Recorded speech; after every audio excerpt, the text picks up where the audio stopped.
Welcome to the Recruiter Startup Podcast. We have the lovely Una McGuinness on the podcast today. How are you today? Yeah, I'm very well, thank you. That's a very organized shelf you've got on the back there. Yeah, this is a proper study. Yeah, that's the old bookshelf. It sort of separates the room, but I'm lucky to have a kind of proper office which I can retreat to. So you are in the south of Spain.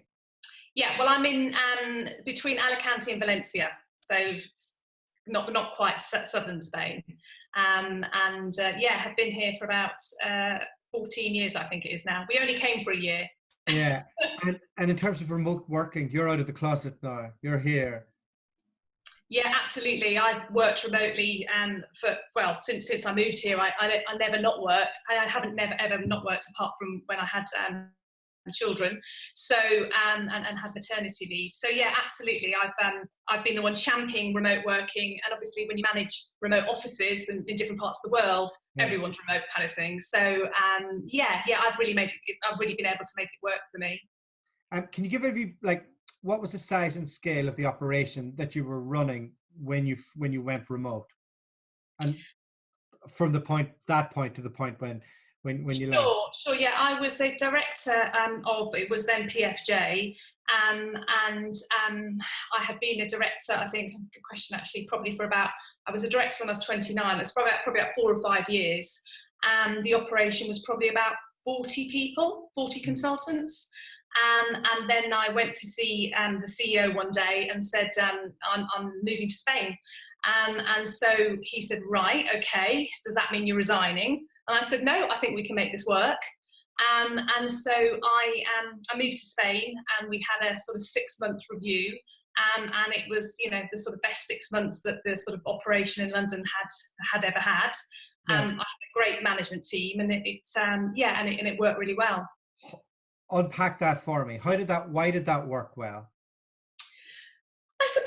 I think I did have, as a kind of operations or sort of sales director, I had a sort of ops team which I'd grown and developed. Okay. So I had a sort of four-man management team that were very sort of capable. And obviously my role was looking after sort of all the kind of operations and managing the P&L. So I wasn't day-to-day managing consultants. I had the management team, so we were able to organise ourselves. And for quite a number of years, I flew weekly. I commuted weekly, so I had a presence every week, sort of 2-3 days, well, probably 3 days a week. So I was still very present. And actually, the internet and this kind of comms was nowhere near as good as it is now. So I think I made that sort of presence, and I did, and I did the commute basically. And what about from a data perspective? Like back then, were you able to just pull everything up? Yeah, we had we were always really, and I have always been really sort of data driven, and that is a really key thing you've got to get right. If you're not necessarily just managing remotely or managing people working remotely or managing remote teams, you've got to be able to have sort of foresight in terms of what's happening. So we built a sort of system whereby we were always looking at all the key activities, and I would be able to, and looking at the ratios, and I'd always be able to predict on a sort of 4, 6 and 13 week what our revenue plan would look like. Because once you start to get multiple sort of heads, it's very hard to kind of really predict with a very small team. But once you start to get 10, 15, 20, 30, 40 consultants, you can really sort of predict then exactly based on the sort of activities and based on what the business is doing in terms of new jobs coming in, candidates registered, and first interviews are the kind of key ones on scale, to be able to I'd be able to predict per quarter what level we were billing at and what was the net fee income. Okay. And during that time, you were launching offices as well as just running the ones that you'd cultivated. Sure. I think it was my second child when my CEO launched our Singapore office, and then when I came back, I sort of took that office. There was only 2 people though, so then I took the office and grew that. We grew it to it was about a dozen, I think, a dozen, 14 or something like that. And I also launched an office in Hong Kong, and then I managed the Asia. So we sort of slightly reorganised things slightly, and I had someone in that sort of took over more of the day-to-day of London, and then I focused on the Asia offices and sort of new projects really. And then I also took over all of our marketing and all of our branding. So we went through a big rebrand project. We used to have 5 different brands. And I sort of said one day, this is bonkers, 5 websites, 5 letterheads. Well, we had letters in those days. We used to send invoices, I think. So my job, my job and responsibilities changed a bit. But yeah, launched those offices. Fantastic. And now you offer this 20 odd years of experience to other recruitment leaders. It must be an interesting time to be a coach, NED, advisor. In a good market, everybody thinks they know it all. And when there's a crash and all of a sudden people have to learn how to work remotely in a bad market, probably a lot of young people that haven't faced adversity before in their career. Yeah, absolutely. What are you hearing from the marketplace at the moment? What's the key challenges? I think people have had to adapt to be really truly agile really quickly, haven't they? Because one day they were all in the office together and the next day they weren't. So I think initially those sort of just challenges of getting people set up remotely and all of that kind of thing was key. I think a challenge when you have to manage a business through that kind of change is obviously always the communication. So, why you're making the decisions you are, what's happening in the business, how open you can be about sort of, the decline or the drop off in activity and roles and obviously business, because, you want to be honest, but you also want to protect, your sort of workforce as well and don't keep them awake at night. So I think, communication definitely, getting this set up, obviously the sort of whole furlough situation, which I think has been fantastic, but now it's presenting a new set of challenges in terms of at the end of July, how will that blended sort of workforce work, bringing people back maybe on a part-time basis. There is, I think, some companies it's challenging because there's become a bit of a them and us culture, the people that stayed working and the people that have had a holiday. And also I think, the sort of key challenges with any, as I said, with any business is that you do become a little bit removed from the day to day because you're managing, sort of strategic projects and bigger things. And so you should be, because unless you're having your eye on the goal and the sort of other projects, you're not going to drive your business forward. But you've got to very quickly reverse and get right under the skin of the business very quickly. Do you see what I mean? To kind of know exactly or have the right sort of impetus and information to be able to kind of make those sort of decisions. Do you think we've got best practice in how recruitment managers can manage senior consultants and consultants remotely yet? Are you seeing anything out there that you're like, it's very hard to replace exactly what happened in the office and going remote? Yeah, I did it. When all this first happened, I did a couple of sort of training sessions with some of my clients and then a couple of other recruiters that I offered it to, which was, managing teams remotely. And I think that you're right. It's if you're the sort of manager that manage very much on a kind of, listening to what they're saying, coaching them and sort of day to day like that, you're sitting together. It's very, very different if you sort of, you've got to learn new skills because you can't be calling them up every 2 minutes saying, what are you doing? So I think you've kind of got to, you've got to, I suppose, bring up your management skill based, because, managing remotely is a much harder, I think, I've done it, and it's much trickier to manage remotely than it is with your team all together. Because if you see John in the corner, he's not having a great day, you go and have a chat to him, you say, let's grab a one-to-one, what's happening, talk me through your challenges. Well, you can't see that if they're at home. Yeah, I agree. The only piece I would say that I think I find with running remote teams is you don't, like in an office, sometimes when you're constantly repeating yourself, recruiters can get apathetic about the message you're giving. If you're only speaking to somebody once a day directly, you can really communicate yourself in a way that is like the message. Purposeful, meaningful. Yeah, yeah, absolutely, and sort of gets through. And I think people can sort of, yeah, I concur. When I obviously managed the Asia offices, I had a director in each office, and our sort of weekly one-to-ones were so important, in terms of, and I do a lot of prep before, as would they, but to make sure that kind of hour that we spent together was really going to get to, what they needed from me, how I could help and support what was happening, and also a bit of a, obviously some people need just a bit of a chat in terms of how are they. The guy who founded Ryanair, I can't remember his name, something Ryan, he calls that bird shit management. So he flies in, drops it on everybody, flies out. And I thought, and it sounds quite crass, but it's actually down to the fact that sometimes familiarity breeds apathy when you're trying to give your message. So it's going to be really interesting. Being able to train recruiters through osmosis of them being around you, that's going to be a big challenge. Does it mean that we need to be more data centric in how we run? Yeah, I mean, I think if you can't, yeah, absolutely. If you had a business where recruiters weren't using the CRM properly, then it's going to be, it's not going to work for you. You've got to get people, and I think that.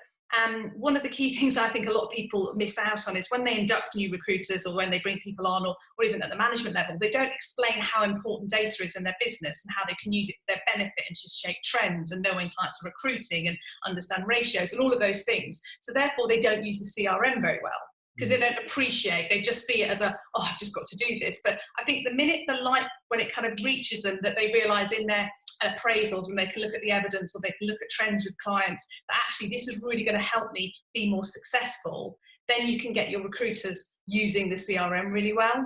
Yeah. And when you're able to identify things that are working really well and recognise them for it, when they've, improved, or, that you've grown a client by X% or something like that. So I think, absolutely, having the CRM, however you take the CRM, however you pull your data, whether you use a tool or directly from the CRM or et cetera, it's got to be in the CRM to start with. So 100%. And also people can take ownership of what, if they can get their own data and can see the trends, they can then take ownership. And I think your one-to-ones and your management is quite different then. When you're talking to your clients about their hiring plans, are people talking about next year's graduate intake? Is that gone now? Are they thinking that potentially the next year's graduate intake is potentially the 100K furloughed recruiters that are out there? In terms of the recruitment businesses, so people taking on trainees. Yeah, like I don't think we're set up as an industry to take on trainees remotely and make that experience a really good experience this year. Yeah, absolutely. I think that would be really challenging for people, because I think the managers aren't skilled enough. Yeah, currently the market also demands relationships. You know what I mean? The kind of, I think it would be incredibly tough for a group of trainees to succeed in the current market. That's not to say they won't, and obviously as the market opens up a bit and things like that, there will be obviously opportunities. And potentially, so in answer to your question, the people I've spoken to are not going to take any trainees, at least this year. They don't know about 2021 yet. No one sort of really, I think everyone's trying to think about getting through this year really. And so, potentially if you have a slightly different model, so if you were bringing a trainee on and they weren't doing the full 360 model, then I think that could work in the future, because obviously the training would be specific to that, to the candidate side of things.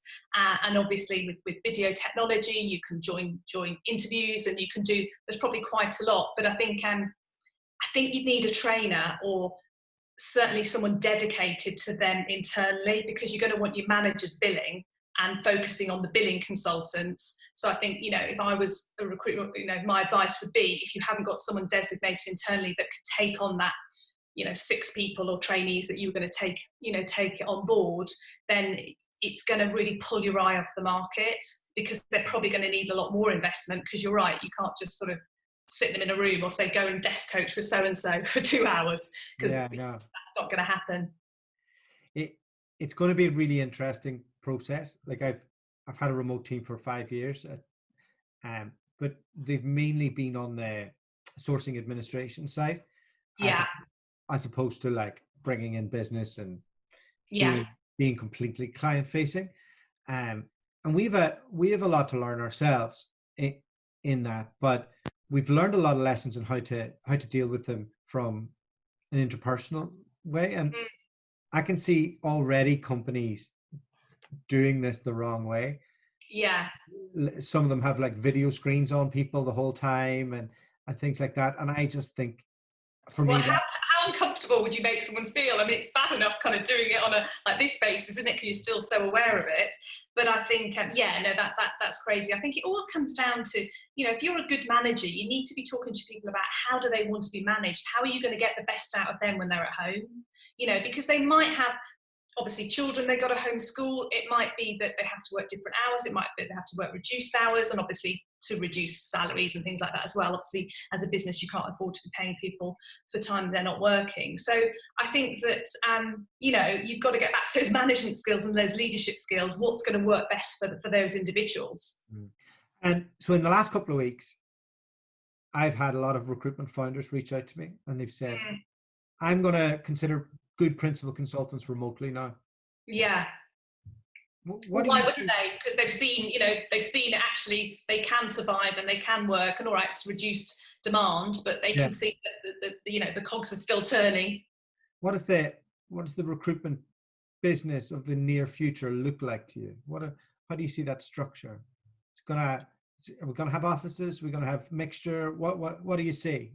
I think in the short term, obviously, a lot of people have still got quite big investments in commercial property, and they've got big offices and resources. So I think naturally they'll be sort of eager to maybe get back to some kind of office environment. And I think that my husband has worked, and obviously I've worked remotely, but was previously working obviously in a bigger business. But he's worked by himself and mentored people in different countries and stuff like that in a completely different market. So I think the whole gig economy and how the markets have changed will I think definitely have a big impact on recruitment. I think going forward, people will probably choose to have much smaller office space. They won't see the need to kind of have everyone working together at one time. I think that you're right. If I was in the same position as I was 10 years ago and I was thinking about Asia, and apart from the time difference, which obviously is a clear one, and I know obviously a lot of global businesses that incubate their businesses first, but then generally try and have a hub.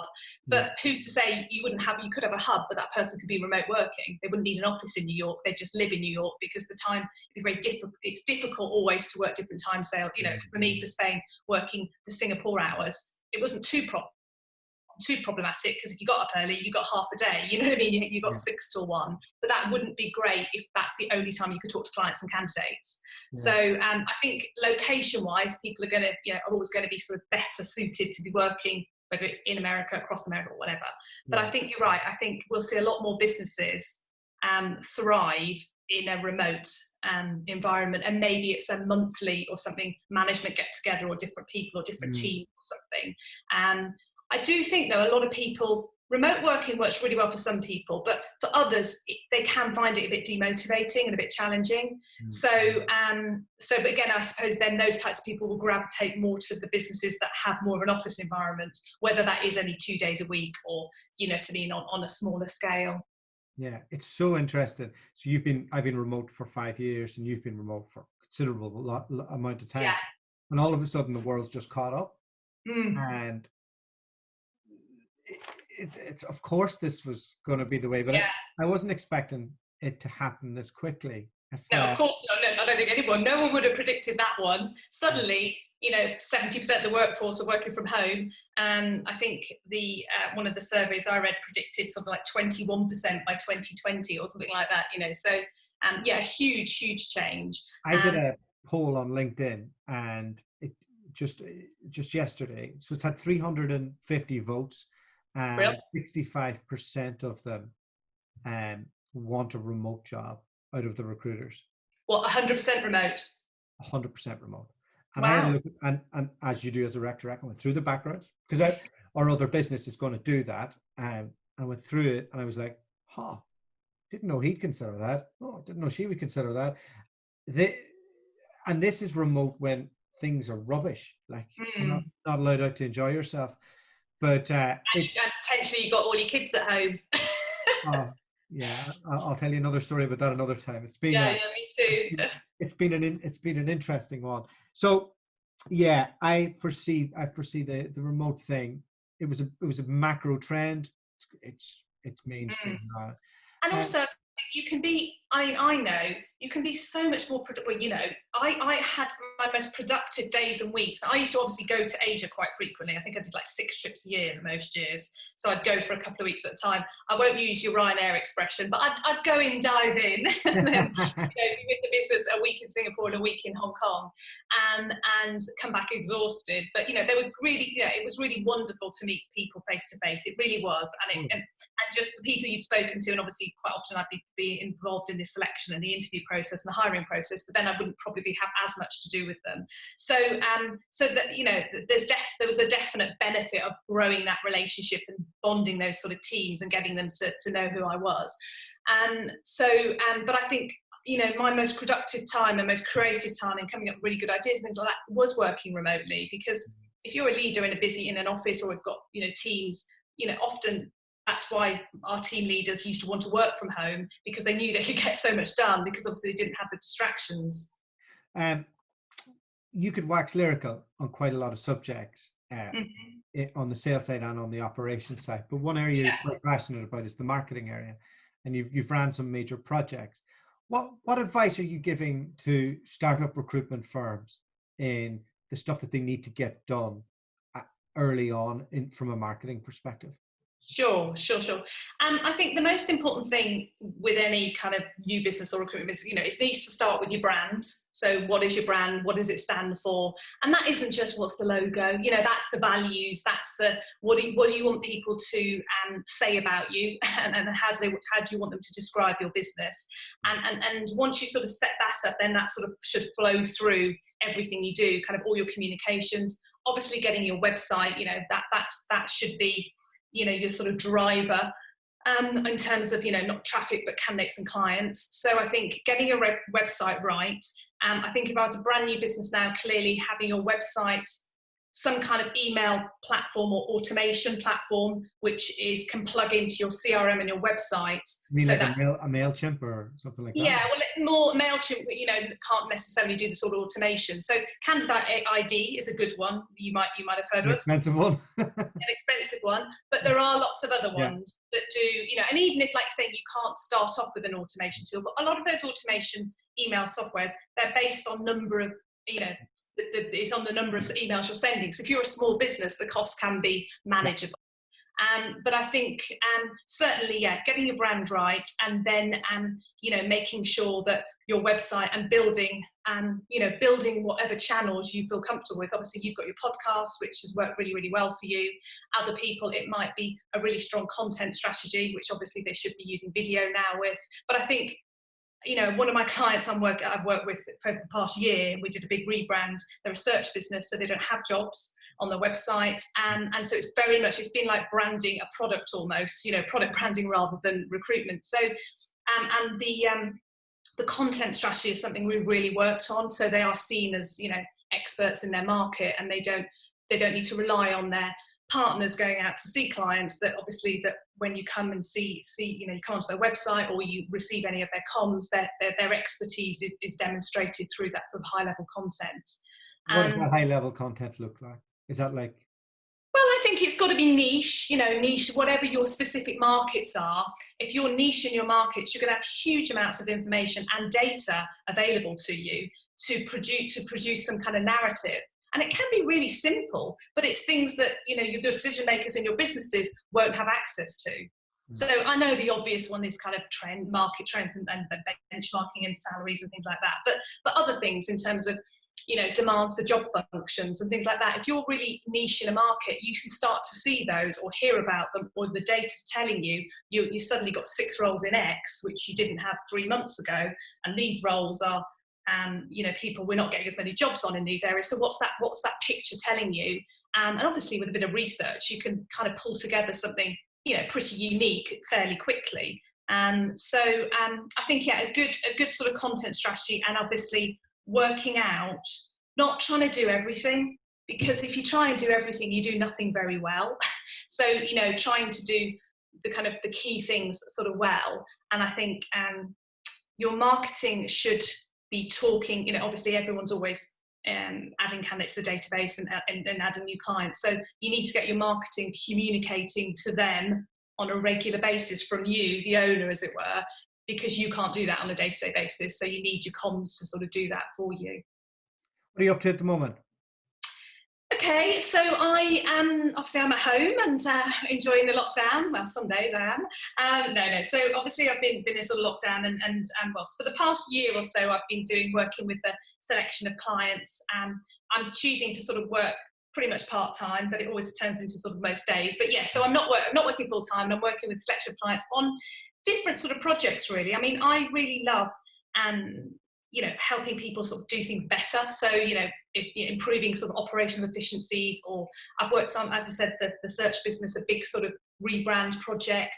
Another business I helped them with, they knew they wanted to do sort of marketing, sort of some kind of automation, because they had a huge candidate base, and the business, they needed to manage that candidate more effectively, but they sort of didn't really know. So help them with sort of strategic thinking about how to go about it. So different sort of projects, really. And now I'm sort of rethinking, because obviously most of that has been sort of face to face and remotely, but obviously going to businesses, And I've met you when we were speaking at Members Only. So yeah, exactly. So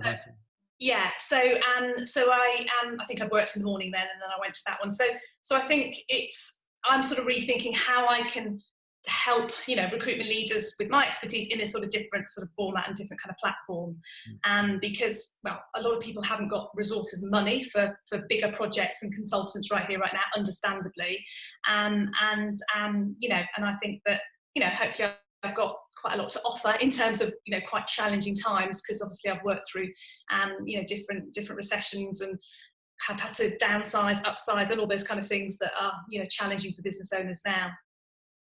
Do you think that looks like maybe a course or something like that, or? Yeah, what my thinking is that I want to sort of create a sort of peer-to-peer group, sort of learning experience. So maybe a sort of 3-month course where we take sort of different modules that are looking at what are the sort of key challenges. So what one of the modules might be, what shape should your business, what should your business look like in 2021? So we kind of go under the bonnet a little bit of maybe your sales proposition.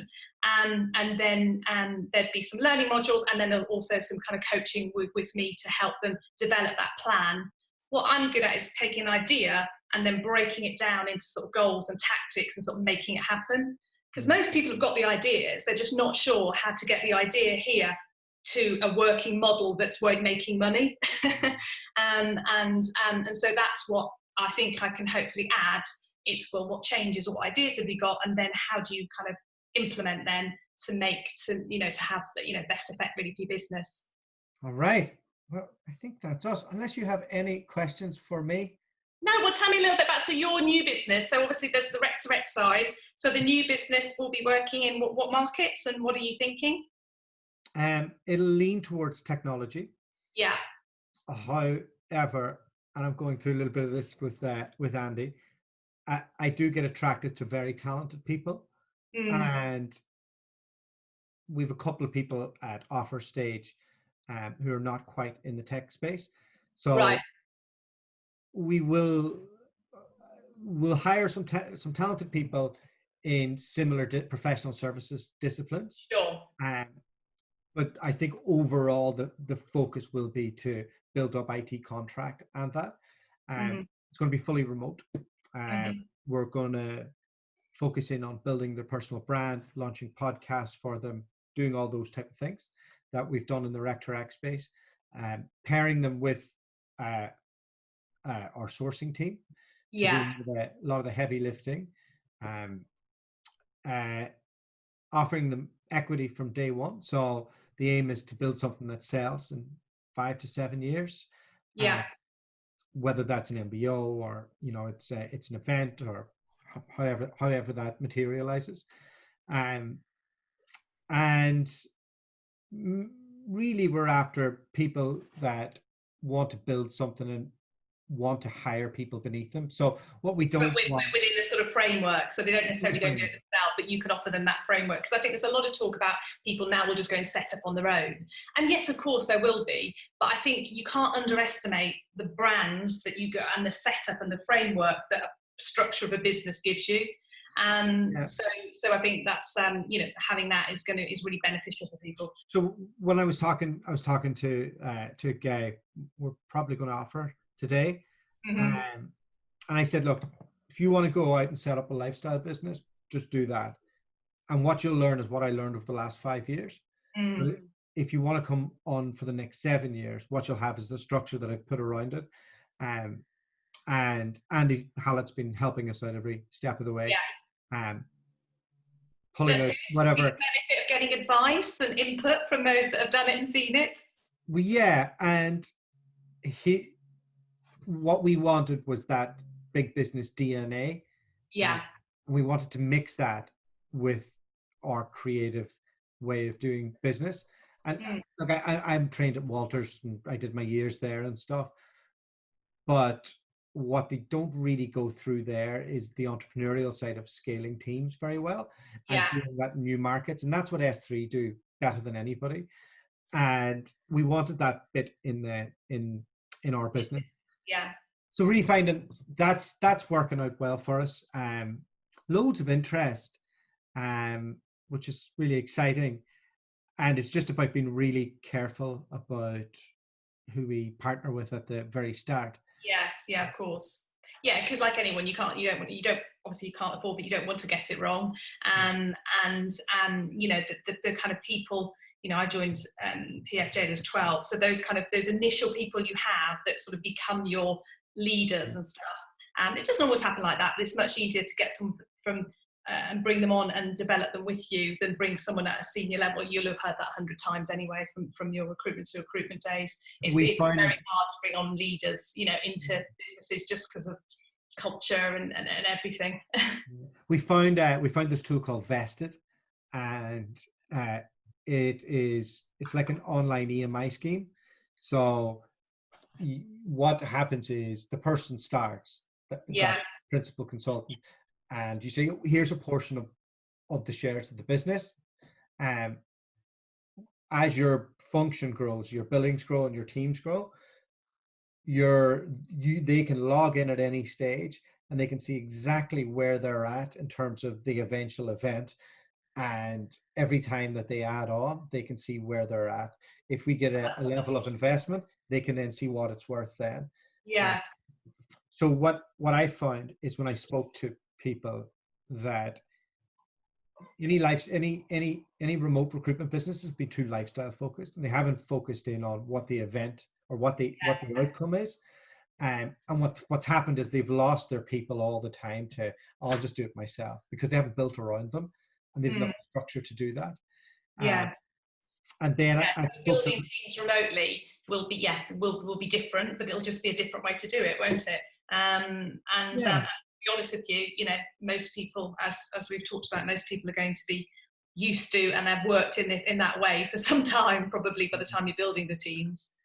And I also think, like, it's tough being in those offices, you know, like I think there's tons of talent. There's a lot of really talented female recruiters that have gone on maternity leave, and then they've thought, you know what, there's nothing for me in this industry. And they're the type of people, like the kids are now in nursery or whatever, and they're ready to get back. Actually, they don't want to travel into an office, but they still want to be part of something scalable. Like that's the person that I don't want to leave the industry. Like what I don't want at this stage is a graduate business where we're taking people in from scratch, and like the market's going to be hard now. So it's really going to be like that level of business maturity and all of that. It's going to be, like I said before, relationships and things like that, and people can speak. Yeah, absolutely, it's going to be so important. And I think there's you're right that there are lots of people. We had a really good sort of return to work scheme at Aspire, and a lot of our returning mums, you know, they didn't all come back obviously full time, but you know, 3 and 4 days a week. and so many of them were our most successful people because, you know, they knew the finite amount of time they had to make it work in that time, Yeah. you know, and obviously, you know, they didn't have that luxury. Well, there's lots to talk about 4-day weeks and things like that anyway, aren't there, prior to this, but, you know, they didn't have the luxury of time. So I think, absolutely, I think that there's a wealth of kind of experience and knowledge that some people are tapping into, but not, and also people that might have some disabilities or whatever that don't want to do the travelling, but are absolutely very, you know, have got a great niche and subject matter experts that can do very well. We were really worried. We were worried first off that before this, that potentially there wouldn't be the talent available for it because nobody really trialed it out.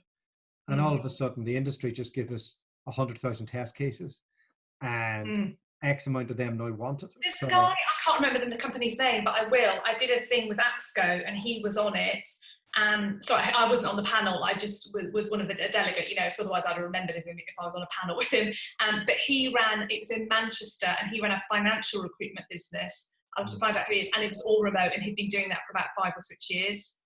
So, you know, and because they were sort of saying, you know, how are you, because obviously you've been doing it a lot longer. And so, but you're right, they're very much in the minority. You know, I was actually quite surprised that, you know, yourself, and I probably had a handful of people I know, apart from one-man bands, that he had, you know, a network, probably 18 or 20 people or something. Yeah, so it's going to be really interesting. Some of the, like, one of the exercises that Andy's been getting us to do is to, you know, picture what that end goal is and stay in the boat. And I just have a habit of wanting to jump out of the boat the whole time. And then Charlotte has a habit of throwing an anchor on the boat. And so he's trying to keep me in the boat and keep that lifted. So it's a learning experience for us. You're the creative, like lots of shiny new things all the time. We've come across them before. Yeah, exactly. Well, that's a good combination. And also the most important thing is being aware, and obviously Andy's highlighting working with you, it's being aware of your kind of weaknesses or areas that you can go a bit off piece that will take you, you know, a long time to get to the, you know, if you don't keep focused at what it was. But I think the most important thing is you get your plan right. And if you get your why and you get your plan, then you'll just fly with it. I think all the time when you're sort of you know, and I've been doing quite a lot of that last couple of months, like in that sort of indecision, well, shall I do this, shall I do that? It's very hard to get any kind of traction because it's not that you can't do it or you haven't got the capability, it's just that you're not 100% focused on what's the right tact. Yeah, so I'm 99% there. The bit that throws me off now is I don't want to pass up on somebody who's exceptionally talented because they're not in technology. Yeah.